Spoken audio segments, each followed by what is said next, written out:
Manfaat dan nilai keanekaragaman hayati. Keanekaragaman hayati memberikan berbagai manfaat bagi kehidupan manusia. Apa saja sih manfaat keanekaragaman hayati bagi kehidupan manusia? Yang pertama ada sebagai sumber pangan, sandang, papan, dan kesehatan.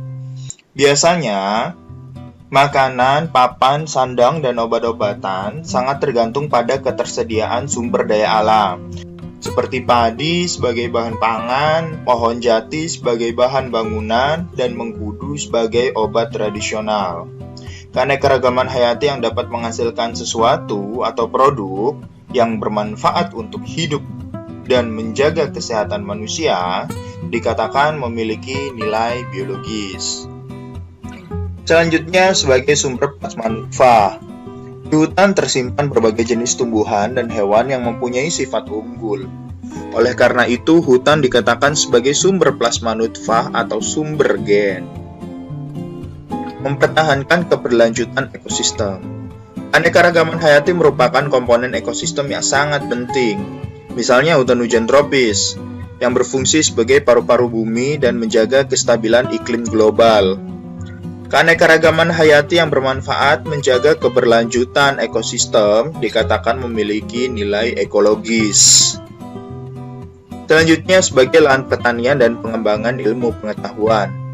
Keanekaragaman hayati masih terus diteliti oleh para ahli ketika sebagai sumber ilmu atau tujuan lain, misalnya pemulihan hewan atau tumbuhan. Jadi keanekaragaman hayati memiliki nilai pendidikan. Sebagai sumber pendapatan atau devisa, seperti halnya kayu, rotan, dan karet sebagai bahan baku industri kerajinan, cendana dan rumput laut sebagai bahan industri kosmetik. Keanekaragaman hayati yang dapat menghasilkan produk berupa materi atau jasa yang manfaatnya bisa ditukar dengan uang dikatakan memiliki nilai ekonomis. Dan yang terakhir sebagai tempat rekreasi. Berbagai jenis tumbuhan dan hewan dapat memperindah lingkungan sehingga dapat dijadikan sebagai tempat rekreasi. Keanekaragaman hayati yang membuat orang terhibur karena keindahannya dikatakan memiliki nilai estetika. Sementara itu, keanekaragaman hayati yang membuat manusia kagum, makin menghargai dan dekat dengan Tuhan Yang Maha Esa dikatakan memiliki nilai religius. Aktivitas manusia yang mempengaruhi keanekaragaman hayati. Aktivitas manusia yang dapat menurunkan keanekaragaman hayati.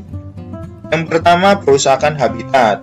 Misalnya penebangan hutan, perburuan liar, dan perusakan terumbu karang. Selanjutnya penggunaan bahan kimia secara berlebihan, misalnya penggunaan pupuk dan pestisida. Lalu adanya pertanian monokultur atau pemusnahan tanaman sejenis yang kurang unggul. Lalu ada pencemaran lingkungan dari limbah pabrik atau rumah tangga. Aktivitas manusia yang dapat meningkatkan keanekaragaman hayati. Yang pertama pemuliaan, yaitu usaha untuk membuat varietas unggul dengan cara melakukan perkawinan silang yang menghasilkan varietas baru.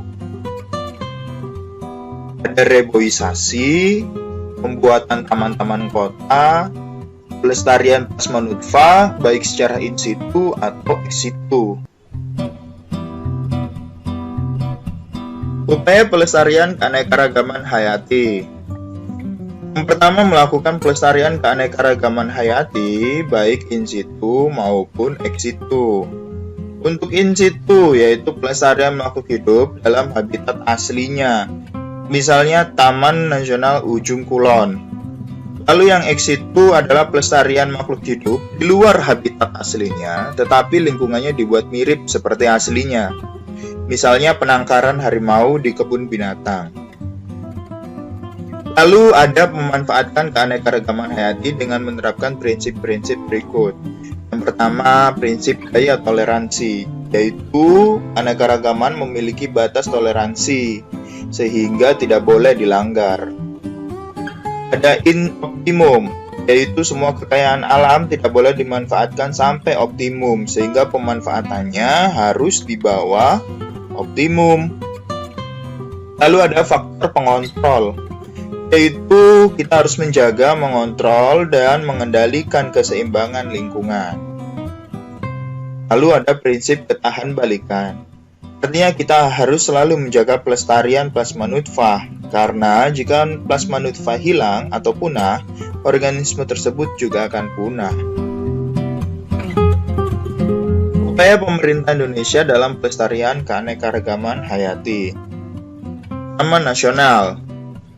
Taman Nasional merupakan kawasan konservasi dengan ciri khas tertentu yang dikembangkan untuk tujuan penelitian, ilmu pengetahuan, dan rekreasi alam. Contohnya, Taman Nasional Gunung Leser yang terletak di Provinsi Sumatera Utara dan Provinsi Aceh. Taman Nasional Kerinci Seblat yang terletak di Provinsi Jambi, Sumatera Barat, Sumatera Selatan, dan Bengkulu. Taman Nasional Bukit Barisan Selatan yang terletak di Provinsi Bengkulu dan Lampung. Taman Nasional Ujung Kulon yang terletak di kawasan Ujung Barat Pulau Jawa atau Provinsi Banten. Taman Nasional Gunung Gede Pangrango yang terletak di Kabupaten Cianjur, Jawa Barat. Taman Nasional Gunung Rinjani yang terletak di Mataram, Provinsi Nusa Tenggara Barat. Taman Nasional Meru Betiri yang terletak di Provinsi Jawa Timur atau wilayah Jember Selatan. Dan masih banyak lagi taman nasional yang tersebar di seluruh Indonesia.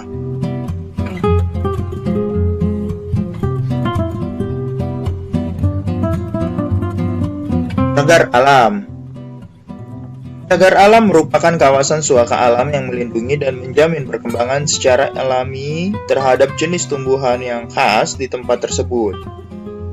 Beberapa cagar alam di Indonesia sebagai berikut. Yang pertama ada cagar alam Bukit Kelam Sintang yang terletak di Pontianak, Provinsi Kalimantan Barat. Ada cagar alam Arjuna Lali Jiwo yang terletak di Provinsi Jawa Timur. Ada cagar alam Kepulauan Krakatau yang terletak di Selat Sunda. Dan masih banyak cagar alam yang tersebar di seluruh Indonesia. Selanjutnya ada Suaka Margasatwa. Merupakan kawasan suaka alam yang mempunyai ciri khas berupa keanekaragaman dan keunikan jenis satwa. Contohnya, ada Suaka Margasatwa Balai Raja yang terletak di Bengkalis, Provinsi Riau. Ada Suaka Margasatwa Tikepuh di Sukabumi, Provinsi Jawa Barat. Ada Suaka Margasatwa Pulau Semena di Berau, Provinsi Kalimantan Timur. Selain itu, terdapat pula jenis taman wisata alam, taman hutan raya, dan taman buru yang tersebar di seluruh pelosok Indonesia. Nah, bagaimana adik-adik? Setelah kalian menyimak materi yang sudah disampaikan tadi, selanjutnya kita akan melakukan diskusi di grup WA. Terima kasih.